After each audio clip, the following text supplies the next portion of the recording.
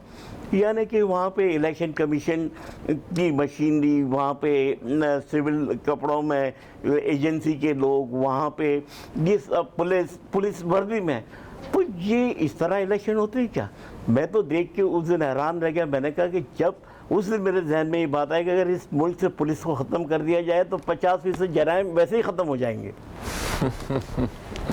آئیے ان کی واپسی کے حوالے سے بات کرتے ہیں. جب یہ 18 اکتوبر کو واپس آ رہی تھیں تو لوگوں کا ایک مطلب سمندر تھا جو ان کا استقبال کرنے کے لیے کھڑا تھا, اور اس وقت پیپلز پارٹی کا مطلب وہ قد نظر آ رہا تھا جو ماضی میں نہیں دیکھا گیا تھا. ٹھیک ہے, تو مطلب اتنی بڑی تعداد میں لوگ ان کو پسند کر رہے تھے, چاہنے والے تھے, تو ان کو مطلب قتل کیوں کرنا چاہ رہے تھے لوگ؟ مطلب وہ کون خوف زدہ تھے بے نظیر سے, اور وہ 8 سال ملک سے غائب کیوں رہی تھیں؟ مطلب وہ کیوں جلا وطنی کیوں انہوں نے اختیار کی؟ ایسا کیا تھا یہاں پہ؟ دیکھیں 1998 میں جب نواز شریف کی گورنمنٹ تھی, انہوں نے ان پہ کچھ جھوٹے کیسز بنائے تھے, تو اس میں تو بڑی شہرت رکھتے تھے نواز شریف. اسی طرح جمائمہ کے اوپر بھی کیسز بنا دیے تھے کہ ٹائل اسمگلنگ کا ایک ایسا جس سے دل برداشت ہو کہ یہاں سے چلی گئی. تو بے نظیر پہ بھی اس طرح کے کیسز بنائے تھے جھوٹے, اور جب بے نظیر کو یہ لگا کہ اس کو گرفتار کر لیا جائے گا تو وہ یہاں سے چلی گئی, جلا وطنی اختیار کی انہوں نے. اور اس کے بعد آپ نے دیکھا کہ نواز شریف کی بھی گورنمنٹ چلی گئی اور مارشل لاء آ گیا.